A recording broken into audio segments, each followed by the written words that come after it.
Good morning students. Page number 50, 13व्या नंबरची कविता आपल्याला घ्यायची आहे. याच्या आधीचा स्थूलवाचनाचा जो पाठ आहे तो ओमिट केला गेला आहे या बोर्डच्या एक्झाम मध्ये. सिलेबस तेवढा आपल्याला आता बघायचं आहे. हिरवगार झाडासारखं मुक्तछंद प्रकारचा हा काव्य प्रकार आहे. मुक्तछंद म्हणजे त्याला कुठलंही व्याकरणाचं बंधन नसतं. जसं जसं सुचत गेलं तसं तसं ते लिहिलेलं आहे. जॉर्ज लोपिस हे कवीचं नाव आहे. 1950 ते 2005 अत्यंत संवेदनशील कवी. सत्यकथा या अंकातून त्यांच्या काही कविता प्रसिद्ध झाल्या आहेत. रक्तात भिनलेल्या कविता, पूर्ण झाले आहे हे त्यांचे कविता संग्रह प्रसिद्ध आहेत. झाडांची सहनशीलता, दातृत्व, सहकार्याची वृत्ती, कठीण प्रसंगातही घट्ट पाय रोवून राहण्याची वृत्ती इत्यादींचे वर्णन प्रस्तुत कवितेत केलेले आहे. आनंदी जीवन जगण्यासाठी हे सर्व गुण आपल्या अंगी बाणवावेत. झाडासारखे हिरवेगार, ताजे, प्रफुल्लित राहावे असा संदेश प्रस्तुत कवितेत दिलेला आहे. बघा. झाड बसते ध्यानस्थ ऋषीसारखं मौन व्रत धारण करून तपश्चर्या करत. पक्षी झाडांचे कुणीच नसतात, तरीही झाड त्यांचं असतं. म्हणजे झाडाला एखाद्या तपश्चर्या करत असणाऱ्या ऋषीची उपमा दिलेली आहे. तो ऋषी जसा ध्यानस्थ बसलेला असतो, त्याला आजूबाजूच्या परिसराचं इतराचं कुठलंही भान नसतं, तो आपल्या कामामध्ये व्यस्त असतो. त्याप्रमाणे एखादं झाड सुद्धा त्या ऋषीसारखं मौन व्रत धारण करून बसलेलं आहे. जणू काही ते झाडही तपश्चर्या करीत आहे, अबोल आहे. पक्षी झाडांचे कुणीच नसतात. त्या झाडावर येऊन बसणारे पक्षी जे असतात ते त्या झाडाचे कुणीच नसतात. ते तिथे येतात, विश्रांती घेतात, काही काळ चिवचिवाट करतात, निघून जातात. पुन्हा दुसरे पक्षी येतात, ते थांबतात, विसावा घेतात, निघून जातात. पण त्या झाडाचा त्या पक्ष्यांशी मात्र कुठलाही संबंध नसतो, तरीही झाड मात्र त्यांचं असतं. म्हणजे झाडामध्ये आणि त्या पक्ष्यांमध्ये काहीच नातं नसूनही एक अतूट जिव्हाळा असतो, अतूट संबंध असतो. मुळावर घाव घातला तरी झाड मुकाट सहन करते. म्हणजे झाडावर कुऱ्हाडीचे घाव जरी केले तरी झाड मात्र ते अगदी सहजपणे सहन करतं. झाडांच्या पानावरून वहीच्या पानावर अलगद उतरतात दवाचे टपोरे थेंब. बघा, आता पहिल्या ओळीमध्ये कवी असं म्हणतात की मुळावर घाव घातला जरी तरी झाड मुकाट सहन करते. म्हणजे त्या झाडाच्या मुळावर कोणी क्रूरपणे कुऱ्हाडीचा घाव जरी घातला तरी झाड ती वेदना निमूटपणे सहन करतं. कारण ते परोपकारी आहे, दुसऱ्यावर उपकार करण्यासाठीच जणू त्या सगळ्या झाडांचा जन्म झालेला असतो. त्यामुळे ते निमूटपणे सहन करतो. तोडणाऱ्याला, त्याच्यावर घाव घालणाऱ्याला झाड मात्र चकार शब्दानेही काही बोलत नाही. उलट पुन्हा एकदा ते त्यालाच मदत करण्यासाठी पुन्हा उभं राहतं.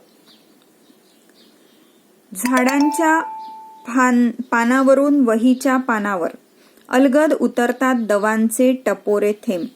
मग पहाटे पहाटे जे दवबिंदू या झाडांच्या पानांवर अवतरलेले असतात ते जणू काही कविता होऊन, कवितेचे शब्द होऊन कागदावर उतरतात. म्हणजे ज्यावेळी कवी पहाटे पहाटे झाडांवर जमलेले दवबिंदू पाहण्यात मग्न असतो, त्यावेळी त्याला नवीन नवीन कल्पना सुचतात, नवीन नवीन कविता सुचतात आणि ते दवबिंदूच जणू काही शब्द बनवून कागदावर उतरतात.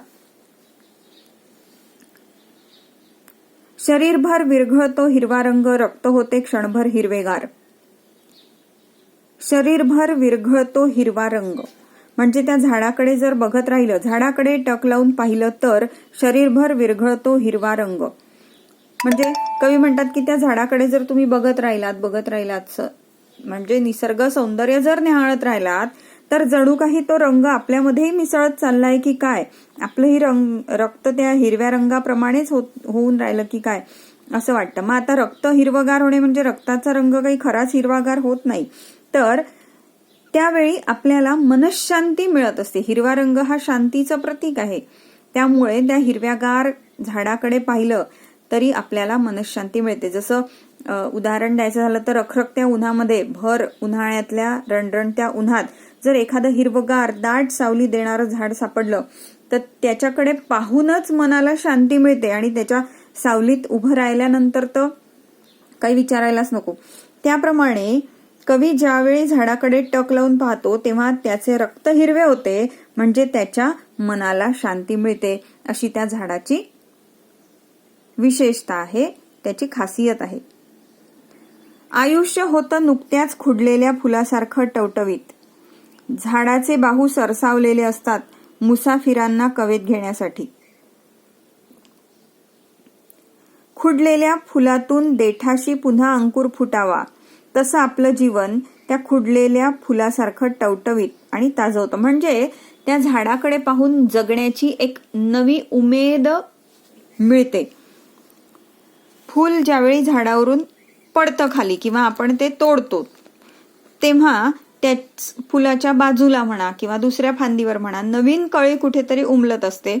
म्हणजेच एक जरी फूल त्याचं गळून पडलं तरी लगेच दुसरीकडे कुठेतरी नवीन कळी, नवीन जीव तिथे उमलतो. त्याचप्रमाणे त्या नुकत्याच खुडलेल्या फुलासारखं आपलं आयुष्य सुद्धा टवटवीत आणि ताजं होतं. म्हणजे नव्याने आयुष्य जगण्याची उमेद त्या झाडाकडे पाहून आपल्याला, फुलाकडे पाहून आपल्याला मिळते. झाडाचे बाहू सरसावलेले असतात मुसाफिरांना कवेत घेण्यासाठी. मुसाफिर म्हणजे पांथस्थ किंवा आपण काय म्हणू त्याला, वाटसरू. एखाद्या प्रवाशाला, एखाद्या वाटसरूला, एखाद्या पांथस्थाला प्रेमाने मिठीत घेण्यासाठी झाड आपले हात पुढे करते. म्हणजे वणवण फिरून, उन्हात तान्हात फिरून दमलेल्याला, एखाद्या पांथस्थाला, वाटसरूला सावली देण्यासाठी, एखादं छान रसाळ फळ देण्यासाठी हे झाड नेहमी उभं असतं. कायम परोपकार करण्याची ही वृत्ती त्या झाडाच्या ठायी दडलेली असते. पानझडीनंतर झाड पुन्हा नवीन वस्त्र धारण करतं. पानगळीच्या ऋतूनंतर झाडाला पुन्हा नवी पालवी फुटते. छोटी छोटी पानं येतात, पहिले ती लालसर असतात आणि मग हिरवी होत जातात. पानझडीनंतर झाडं पुन्हा नवीन वस्त्र धारण करतं, नव्या नवरीसारखं. जणू काही एखादी नववधू साज शृंगार करते, नवीन वस्त्र परिधान करते, त्यावर अनेक दागिने ल्याते. त्याप्रमाणे ही झाडे सुद्धा पानगळीच्या ऋतूनंतर पुन्हा नवीन वस्त्र धारण करतात, नव्या नवरीसारखं. झाडाला पालवी फुटल्यावर फुटते शरीरभर पालवी आणि झटकली जाते मरगळ. आणि ज्यावेळी ही नवीन पालवी त्या झाडाला येते, झाडावर नवीन पानं येतात, कोवळी असतात, अतिशय लालसर हिरव्या रंगाची, त्यावेळी आपल्या शरीरावरही नवा रोमांच उमटतो. म्हणजे ती नवीन कोवळी पालवी बघितली की जगण्याची इच्छा निर्माण होते, नवीन उत्साह आपल्यामध्ये निर्माण होतो. आता हा पानगळीचा सीझन झाला, आता उन्हाळ्यामध्ये काही काही झाडांना नवीन पालवी येते. आता ही कडुलिंबाच्या झाडांची नवीन पालवी तुम्हाला बघायला मिळेल. त्याचे पानं बघा किती कोवळे, हिरवे आणि लालसर असतात. आणि उन्हाळ्यात उभं असलेलं ते हिरवगार झाड पाहिलं की नवीन उमेद जगण्याची आपल्याला मिळते, नवीन उत्साह संचारतो. आळस झटकून आपण आयुष्याला सामोरे जातो आणि झटकली जाते मरगळ. मरगळ म्हणजे आळस. हा आळस झटकून आपण आयुष्यामध्ये येणाऱ्या नवीन आव्हानांना सामोरं जाण्यासाठी तयार होतो. पक्ष्यांच्या मंजूळ नादात झाडाचंही जीवनाचं एक संथ गाणं दडलेलं असतं. बघा, झाडांवर बसलेले पक्षी हे सुरेल आवाजात किलबिलाट करत असतात. त्यांचा तो सकाळी सकाळी अगदी सूर्योदय म्हणजे पूर्ण सूर्यही उगवायचा असतो त्याच्या आधीच पक्ष्यांचा किलबिलाट सुरू होतो. आणि त्यांचा हा किलबिलाट आपल्या मनाला एक उभारी देऊन जातो, उत्साह देऊन जातो. आणि त्यांच्याच त्या किलबिलाटात जणू काही त्या झाडाचंही एक मंद असं गाणं लपलेलं असतं. तसंच एक गाणं आपल्या आयुष्याचंही असतं. रोजचं आपलं एक रुटीन ठरलेलं असतं आणि ह्या रुटीनमध्ये जेव्हा अतिशय कधी कधी कंटाळा येतो आपल्याला, तेव्हा अशा काही गोष्टी पाहिल्या, निसर्गाच्या सान्निध्यात जर जायला मिळालं तर ही सगळी मरगळ झटकून पुन्हा आयुष्य जगण्याची उभारी आपल्याला मिळत असते. पक्ष्यांच्या मंजुळ नादात झाडाचंही जीवनाचं एक संथ गाणं दडलेलं असतं. हसावं कसं सळसळत्या पानासारखं, मुळावं मुरावं कसं तर झाडासारखं घट्ट पाय रोवीत. काय म्हणतात कवी की माणसाने झाडाच्या सळसळत्या पानांसारखं असावं, म्हणजे खळखळून निरागस हास्य असावं माणसाचं, निर्मळ, कुठेही त्यामध्ये कावेबाजपणा नसावा, निर्मळ निखळ हास्य असावं. जसं एखाद्या छोट्याशा बाळाचं असतं त्याप्रमाणे प्रत्येकाचं हास्य त्याच्या मनासारखं निर्मळ निरागस असावं. आणि झाडाचं पानं जसे सळसळतात तसं ते हसणंही आपलं खळखळाणारं सळसळणारं असावं. मुळावं मुरावं कसं तर झाडासारखं घट्ट पाय रोवून. झाड जसं आपले मुळं, झाडाचे पाय म्हणजे त्याचे मुळं असतात, ते मुळं घट्ट जमिनीमध्ये रोवून जसं झाड उभं असतं तटस्थपणे प्रत्येक संकटाचा सामना करत आणि प्रत्येक आश्रयाला येणाऱ्याला आपलंसं करत, त्याचं रक्षण करत, ते झाड जसं एखाद्या परोपकारी तटस्थ व्यक्तीसारखं, एखाद्या ध्यानस्थ ऋषीसारखं उभं असतं, त्याप्रमाणे आपणही आपल्या जीवनामध्ये मुरायला हवं, तटस्थपणे उभं राहायला हवं, आपल्या आयुष्यात ठामपणे निर्धाराने उभं राहायला हवं, जगायला शिकावं. जगावं कसं तर हिरवगार झाडासारखं, रोज चिंतन करावं कसं तर झाडासारखं. कवी म्हणतात की जगणंही आपलं झाडासारखंच असावं. आपण आपल्या जीवनाचं जगत असताना आपल्या आयुष्याचंही झाड त्याच्यासारखंच हिरवगार आणि कायम बहरलेलं असावं. आपल्या आयुष्याचं चिंतन करावं आणि ते झाड जसं परोपकारी आहे तसंच त्या झाडासारखाच विचार करून आपणही परोपकारी बनावं. ते जसं ध्यानस्थ बसला एखाद्या ऋषीसारखं मौन व्रत धारण करून, त्याप्रमाणे आपणही चिंतन करत कायम आपला वेळ घालवावा, आयुष्याचं चिंतन करावं.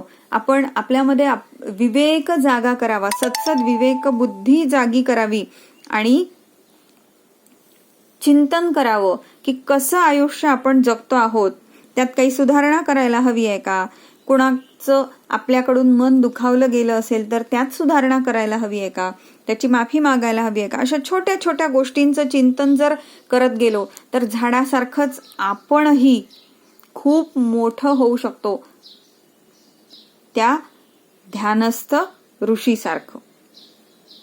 ही झाली आपली कविता हिरवगार झाडासारखं.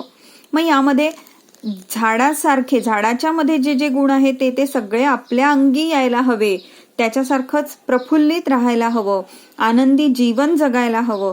या सगळ्या गोष्टी आपण झाडाकडून शिकायला हव्या.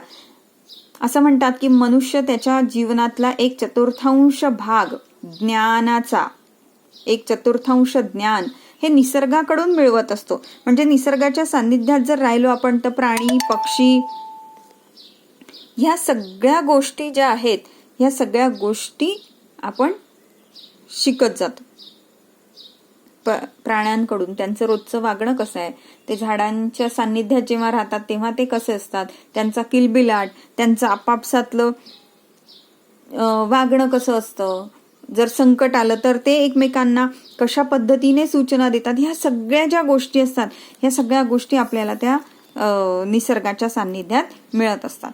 तुम्ही पुन्हा एकदा हा व्हिडिओ ऐका, कविता वाचा, जर नाही कळलं तर मग मला विचारा, मी एक्सप्लेन करेल. आता जाऊ आपण एक्झरसाइज कडे. बघा, पहिला प्रश्न आहे, चौकटी पूर्ण करा. कवीने झाडाला दिलेली उपमा, कशाची उपमा दिली आहे तर ध्यानस्थ ऋषी. पानझडीनंतरचे नवी वस्त्रे धारण करणारे झाड म्हणजे जणू काही नववधू. कवीच्या मते उत्साही आयुष्य म्हणजे काय तर उत्साही आयुष्य म्हणजे काय तर इथे दिलाय बघा खाली.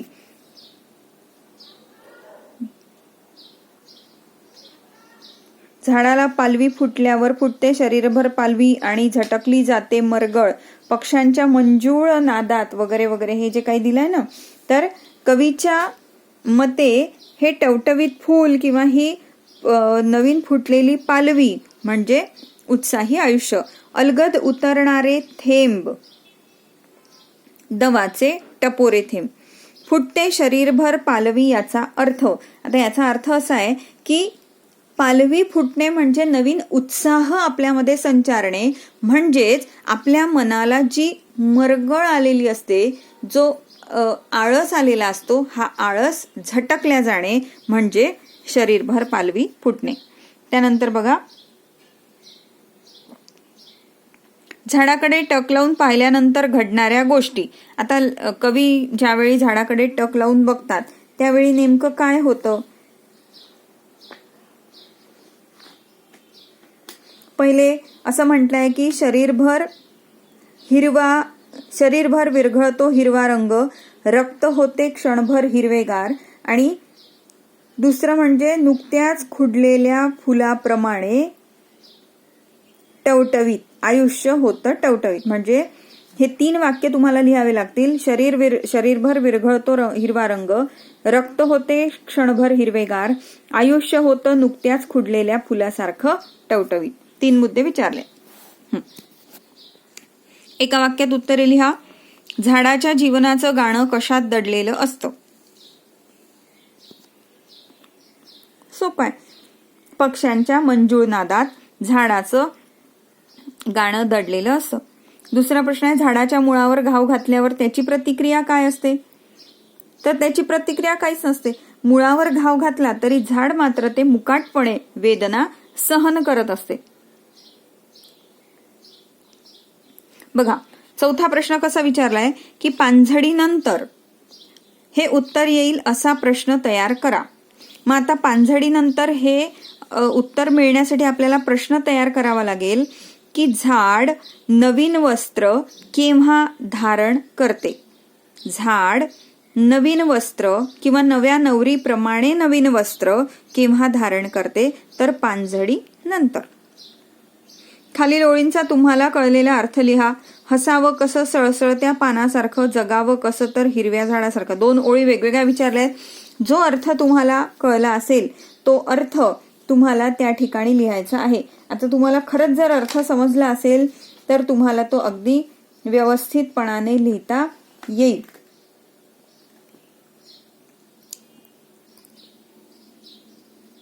त्यानंतर काव्य सौंदर्य, खालील ओळींचे रसग्रहण करा. झाडांच्या पानावरून वहीच्या पानावर अलगद उतरतात दवाचे टपोरे थेंब.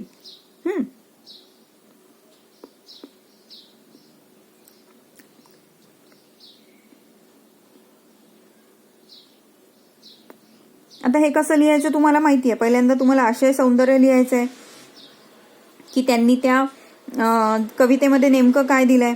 मग त्या ओळीचं, ह्याच्या 2 ओळी लिहिल्या झाडांच्या पानांवरून, त्याचा अर्थ लिहायचा आहे की ह्या ओळींमध्ये पहाटे पहाटे झाडाच्या पानावर जे दवाचे थेंब बसतात ते दवाचे थेंब म्हणजे जणू काही शब्द बनून, कवितेचे शब्द बनून कवीच्या कागदावर उतरतात. आणि त्यानंतर मग त्याचं भाषिक वैशिष्ट्य लिहायचंय की कवीने झाडाचे पान आणि वहीचे पान यातील साधर्म्य भाव दाखवलेला आहे. दवाचे टपोरे थेंब म्हणजे जणू काही कवितेतील शब्द आहे आणि कवीची निर्मिती जणू काही या झाडाशी संबंधित आहे. म्हणजे कवी जी काही कविता निर्माण करतो आहे ती कविता जणू काही या झाडावर विसंबून आहे. म्हणजे ते झाड बघितलं की कवीला नवीन नवीन ओळी सुचत जातात. तर अशा पद्धतीने तुम्हाला हे काव्य सौंदर्य लिहायचं आहे. त्यानंतर पुढचा प्रश्न विचारलाय की झाडाचे मानवी जीवनातील स्थान याविषयी तुमचे विचार लिहा किंवा झाडापासून आनंदी जगणे शिकावे या विधानातील विचार स्पष्ट करा. तर हा जो प्रश्न आहे हा निबंधाशी जोडला जाणारा आहे की निबंध सुद्धा याचा विचारला जाऊ शकतो की झाडाचे मानवी जीवनातील स्थान. तर त्याप्रमाणे याचं उत्तर तयार करायचं आहे. आणि दुसरं म्हणजे झाडापासून आनंदी जगणे शिकावे. झाड जसं जगत असतं त्याप्रमाणे आपल्यालाही जगता यायला पाहिजे की त्याच्या सुरुवात आपल्याला इथून करावी लागेल की त्याच्या मुळावर कुणी घाव घातला तरी ते बिचारं निमूटपणे सहन करतं, कुणालाही काहीही बोलत नाही. त्याच्या सुखदुःखांमध्ये ते प्रत्येक वेळेला ते जे पक्षी त्याच्यावर येऊन बसलेले असतात त्यांना ते सामील करून घेत असतं.